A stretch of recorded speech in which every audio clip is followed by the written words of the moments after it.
அதுக்கு ஒரு பெரிய படைபலம் வச்சிருக்கீங்க. படைபலம் வச்சுட்டு அப்படியே வந்து சொன்னீங்க போட்டு ஃபர்ஸ்ட் ஒன்று சொன்னார் மேடையில், அதுவும் நான் வரவேற்றேன். நான் இப்போ வரவேற்று பேசியிருந்தேன். ஏன்னா வந்து இந்த எலெக்ஷன்லாம் எனக்குலாம் வந்து இதாக போச்சு, நான் தூக்கி போட்டு போயிடுவேன் அப்படின்லாம் பேசினா போராட்டம் பெருசாக போயிடும், பார்த்துக்கோங்க, ஒழுங்காக நியாயமாக நடந்துக்கோங்கன்னாரு.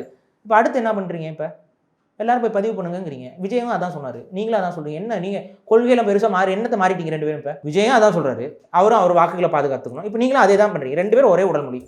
உங்க வாக்குகளை பாதுகாத்துட்டீங்கன்னா குறுக்க கௌசிக் மாதிரி வந்துட்டாங்க வடக்கத்திக்கிறேன். உங்க உரிமை எங்க நீங்க பாதுகாத்தீங்க?